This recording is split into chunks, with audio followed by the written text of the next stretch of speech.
কটা বাজে সাইরা? স্যার কাউকে এক্সপ্লেনেশন দেয় না। সাইরার তুলনায় কি মেরিনের বেশি গুরুত্ব নাকি মেরিনের তুলনায় সাইরারই বেশি ভূমিকা? এটা আসলে অডিয়েন্স বলতে পারবে। আমরা না আমি একটা ক্যারেক্টার প্লে করছি, সো এটা আসলে অডিয়েন্সই বেস্ট বলতে পারবে। আমার কাছে তো অ্যাজ এ দর্শক আমার মেহরিন, সায়রা, ফাহাদ, সামির আমার সবাইকে ইন্টারেস্টিং লাগে। না, যতটুকু আমরা দেখছি নাটকটাতে সাইরা আসলে খুবই স্ট্রেট ফরওয়ার্ড টাইপের। ও ফাহাদের এক্স গার্লফ্রেন্ড। মেরিনকে একদমই সে সহ্য করতে পারে না বা কিছু জেলাসি। সামনাসামনি বা বাস্তবে কেয়া পালকে কতটুকু বন্ধু মনে করেন? আমার সেটের সবার সাথে ভালো সম্পর্ক। পায়েল আর আমি অনেক দুষ্টামি করি সেটে। স্যান্ডেলিনা সো রূপচর্চায় আভিজাত্য। বাট মেহরিনকে সায়রা দেখতে না পারার একটা রিজন হচ্ছে, যদি ধরেন কারো হাজব্যান্ড যদি তার এক্সের কাছে যায়, স্বাভাবিকভাবে মেয়েটার মেজাজ সবসময় খারাপ হয়ে থাকবে ওই মেয়েটার উপর। সো ওই জায়গা থেকে তো এটা খুবই আই থিঙ্ক লজিক্যাল।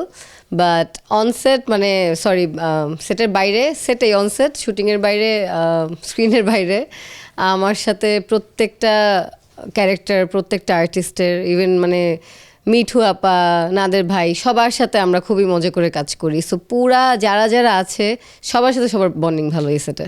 এটা একটা পারিবারিক গল্প, প্রত্যেকটা চরিত্র ইম্পর্ট্যান্ট, প্রত্যেকটা চরিত্র ইন্টারেস্টিং।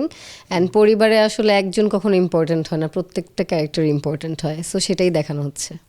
সিনেমা হোক, নাটক হোক, ওটিটিতে হোক, আপনাকে তো ভিন্ন ভিন্ন চরিত্রে দেখা যায়।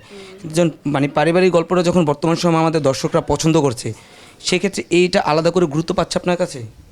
অবশ্যই, আমি তো এরকম কাজ আগে কখনো করিনি। তবে আমিও তো আমার ক্যারিয়ার আসলে খুবই নতুন, আমিও শিখছি, আমি এক্সপেরিমেন্ট করছি, প্রতিদিন চেষ্টা করছি বেটার কিছু করার বা নতুন কিছু করার, নতুন কিছু দেওয়ার দর্শককে।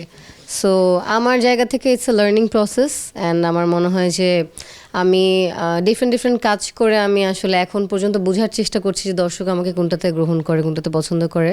আর আলহামদুলিল্লাহ আমি এই পর্যন্ত যেই কাজগুলো করেছি বেশিরভাগ চরিত্রই দর্শক গ্রহণ করে নিয়েছে। অ্যান্ড আমি আগামীতে আরও চেষ্টা করব যাতে আরও এমন কাজ করতে পারি যেটা আসলে দর্শক পছন্দ করে। এবং এটা আমাদের এই গল্পের বেস্ট জিনিস হচ্ছে সবাই ফ্যামিলি নিয়ে দেখতে পারে। সো এরকম আমি কোনো প্রজেক্ট আগে করিনি। সো এটা আমার কাছে একটা আলাদা অনুভূতি, যেখানে পুরো পরিবার আমাকে দেখছে, আমাদেরকে দেখছে, এটা আমাদেরই গল্প দেখছে। সো ওই জায়গা থেকে আমি হয়তো আরও ফ্যামিলি গল্পের সামনে কাজ করতে আগ্রহী হব।